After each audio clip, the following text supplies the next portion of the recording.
कुछ लोगों ने बताया कि इसका नाम अर्चिता फुकान है।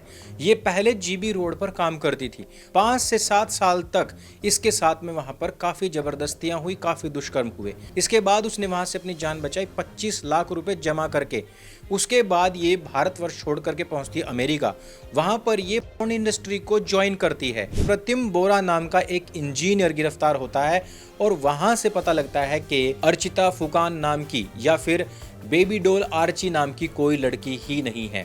मैं अपने सभी युवाओं से इसी वजह से इस बात को लेकर काफी बातें करता हूं कि टेक्नोलॉजी आपके लिए अच्छी भी है और बुरी भी है। इसका हमेशा सदुपयोग करें, दुरुपयोग कभी भी ना करें।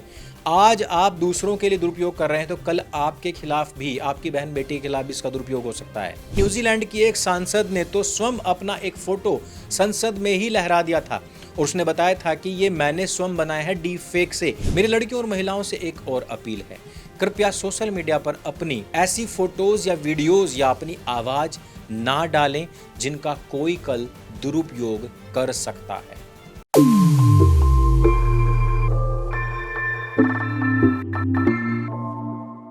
अभी कुछ दिनों से आप लोग सोशल मीडिया पर एक नाम सुन रहे होंगे, बेबी डॉल आर्ची का। इसके काफी सारे फोटोज वायरल हुए।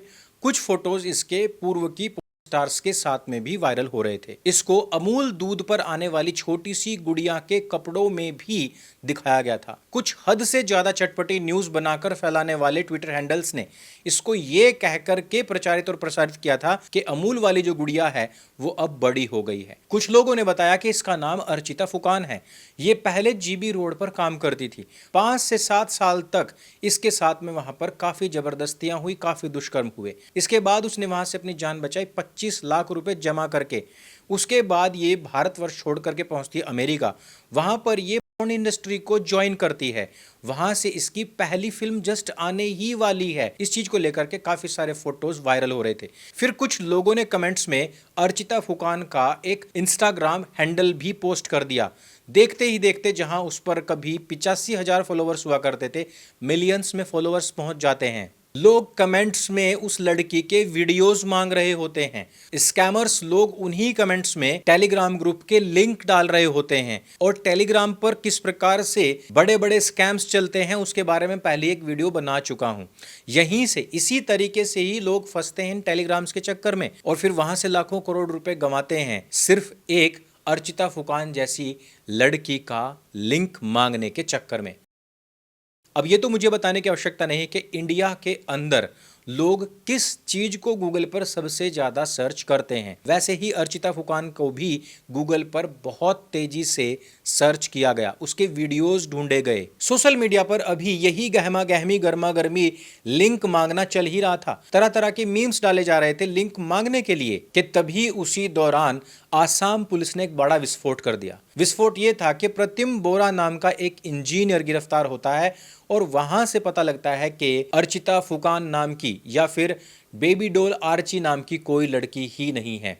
ये जो फोटो सोशल मीडिया पर वायरल हो रहा है एक्चुअली ये एआई जनरेटेड है, लेकिन इसमें इतनी एक्यूरेसी कैसे है, इसको लेकर के जो तरह तरह के वीडियोस की चर्चाएं चल रही हैं, जो इसके साथ में किसी अफ्रीकन ब्लैकमैन को दिखाया जा रहा है, ये सब चीजें कैसे बनी, तो इसके पीछे की साजिश के बारे में पता लगता है कि इसी नाम की एक लड़की कभी के समय में हुआ करती थी। कुछ लोग बता रहे हैं कि वो प्रतिम बोरा की गर्लफ्रेंड हुआ करती थी, बाद में उसने प्रतिम को छोड़ दिया था। कुछ लोग कह रहे हैं कि प्रतिम केवल एक तरफा उस लड़की से प्यार किया करता था, लड़की ने उसको इनकार कर दिया और अपनी पूरी खुन्नस निकालने के लिए उसने लड़की के नाम से एक एआई अकाउंट बनाया, एक झूठी कहानी बनाई कि 5-7 साल तक वो जीबी रोड पर रही है। उसके बाद 25 लाख रुपए देकर उसने अपनी आजादी खरीदी है और उसके बाद उसने पोर्न इंडस्ट्री को ज्वाइन कर लिया है। यानी कि सोशल मीडिया पर जो आपको ऐसे ऐसे बड़े बड़े क्रांतिकारी भी दिख रहे होंगे जिन्होंने बताया कि लड़की अपनी मर्जी से जो चाहे वो करना चाहे वो कर सकती है, वो लड़की एक क्रांतिकारी है जिसने अपनी आजादी 25 लाख में खरीदी है। ऐसी ऐसी झूठी कहानियां तक परोसी गई हैं सोशल मीडिया के ऊपर। अब इन लोगों की तरफ भी शक जा रहा है कि कहीं ना कहीं इन्होंने भी प्रतिम बोरा से पैसे खाकर ही इसका इस प्रकार से प्रचार और प्रसार किया होगा। लेकिन कुछ लोग थे जिन्होंने कहा कि ऐसा नहीं हो सकता। ऐसे में प्रतिम बोरा ने इस अकाउंट का नाम ही चेंज करके अमीरा इश्तारा कर दिया था। लेकिन पुलिस इस तक पहुंच चुकी थी। जिस समय पर इसके डिवाइसेस खंगाले गए और इसके ट्रांजैक्शंस देखे गए तो वहां से पता लगता है कि इसने जो फेक अकाउंट्स बनाए हुए थे लोगों को ठगने के नाम से 10 लाख रुपए से ज्यादा कुछ ही दिनों में कमा चुका था। अब इसके ऊपर काफी सारी धाराएं तो लग चुकी हैं, लेकिन क्या ये समस्या इस तरीके से रुक जाएगी या क्या ये समस्या अब गहराती नहीं जा रही है? एआई के ऊपर पहले भी काफी लोगों ने चर्चा की है कि ये बड़ा ही खतरनाक हो सकता है। इवन इलोन मस्क ने जिस समय पर एआई आया था उसी समय पर चेता दिया था कि इसके डीप फेक से हमें बड़ी समस्याएं पैदा हो सकती हैं।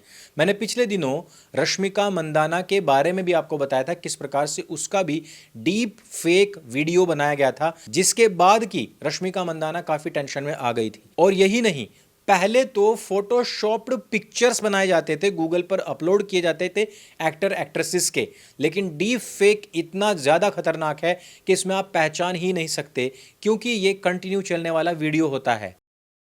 इसमें आप किसी का भी कैसा भी कोई भी वीडियो बना सकते हैं।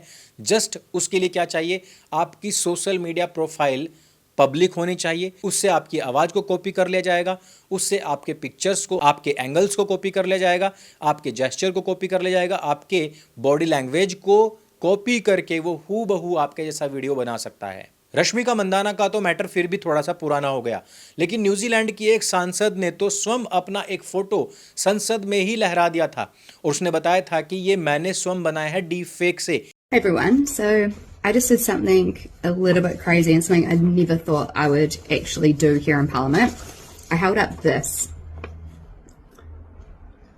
It is a deep fake. सांसद ने कहा कि ये फोटो उसी का है लेकिन रियल नहीं है, डीप फेक से बनाया हुआ है। अब आप समझ सकते हैं कि डीप फेक पूरी दुनिया के लिए कितना खतरनाक हो सकता है। इसमें एक और बड़ी बात यह है कि वो देश हैं जो काफी तरक्की कर चुके हैं, विकसित हो चुके हैं, जहां की सभ्यताओं को हम काफी ओपन माइंड वाला बोलते हैं, वो लोग तक इससे परेशान हैं। हिंदुस्तान की परंपराएं, सभ्यता और संस्कृति तो फिर भी शर्म और लिहाज के मामले में उनसे काफी पीछे है। हमारे यहाँ पर अभी तक किसी ने इसके ऊपर कोई चिंता नहीं जताई है। चलो, ये तो कोई आम लड़की हो सकती है, लेकिन एक सांसद इकरा हसन, इसका भी ऐसा ही डीप फेक वीडियो, और वो भी नाबालिग बच्चों ने, मेवात के रहने वाले 2 मुस्लिम लड़कों ने अपनी ही सांसद इकरा हसन का एक डीप फेक वीडियो बनाया था। इसको इंस्टाग्राम पर अपलोड भी कर दिया था। काफी सारे लोगों ने उस समय पर इसको भी हिंदू मुस्लिम रंग देने की कोशिश की थी। जब ये बात चारों तरफ फैल गई तो रजिया बानो नाम की एक महिला स्वयं मेवात जाती है, इन बच्चों को पकड़ती है, उनसे माफी मंगवाती है। ये तो मैटर खैर मुसलमानों का आपसी था, लेकिन इस बात को आप गारंटी लिख करके ले सकते हैं, यदि इन 2 में से एक भी हिंदू होता तो ये मामला बहुत बड़ा बन सकता था। मैं अपने सभी युवाओं से इसी वजह से इस बात को लेकर काफी बातें करता हूं कि टेक्नोलॉजी आपके लिए अच्छी भी है और बुरी भी है। इसका हमेशा सदुपयोग करें, दुरुपयोग कभी भी ना करें। आज आप दूसरों के लिए दुरुपयोग कर रहे हैं तो कल आपके खिलाफ भी, आपकी बहन बेटी के खिलाफ भी इसका दुरुपयोग हो सकता है। और हम ये भी ना सोचें कि कुछ अनपढ़ लोग जिनके हाथ में टेक्नोलॉजी लग गई सिर्फ वही इसका दुरुपयोग कर सकते हैं। पिछले दिनों आपने टेलर स्विफ्ट के बारे में भी सुना होगा। उसी के खुद के फैन ने, जो कि काफ़ी अच्छा पढ़ा लिखा भी था, उसी ने ही उसका एक डीप फेक फोटो और वीडियो बना करके सोशल मीडिया पर डाल दिया था, जिसके बाद में वो काफ़ी टेंशन में आ गई थी, वो काफ़ी परेशान हो गई थी। इसी तरीके से काफ़ी लोगों की ज़िंदगी में भूचाल लाने का कार्य कर रहा है टेक्नोलॉजी का ये अगला स्टेप। लोग तो कह देते हैं कि इसका प्रयोग करके हम अब कार्यों को आसान कर सकते हैं, लेकिन मुझे नहीं लगता कि यह कार्यों को आसान करने के लिए ही बना है। यह कार्यों को अधिक जटिल करने, रिश्तों को खराब करने या किसी की छवि को पूरी तरीके से धूमिल करके उनके जीवन को नष्ट तक कर सकता है। यदि किसी के बारे में कोई अफवाह भी फैल जाए, वो लोग तक ट्रॉमा में पहुंच जाते हैं। आप तो ये देखिए कि यहाँ पर एक सीधे साधे भले इंसान का कोई वीडियो ही वायरल हो जा रहा है, उसको काफ़ी सारे सोशल मीडिया के इन्फ्लुएंसर्स भी प्रचारित और प्रसारित कर रहे हैं, ये कह करके कि हाँ ये सच है, इसका वीडियो आने वाला है।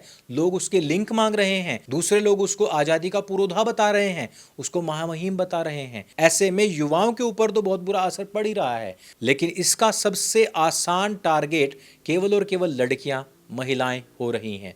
मेरी लड़कियों और महिलाओं से एक और अपील है, कृपया सोशल मीडिया पर अपनी ऐसी फोटोज या वीडियोज या अपनी आवाज़ ना डालें जिनका कोई कल दुरुपयोग कर सकता है। इस वीडियो में सिर्फ इतना ही। अगर ये वीडियो आपको अच्छी लगती है, जानकारी से भरपूर लगती है, इसको सबके साथ में शेयर अवश्य करें। मेरे संग बोली सत्य सनातन वैदिक धर्म की जय। जय हिंद, वंदे मातरम।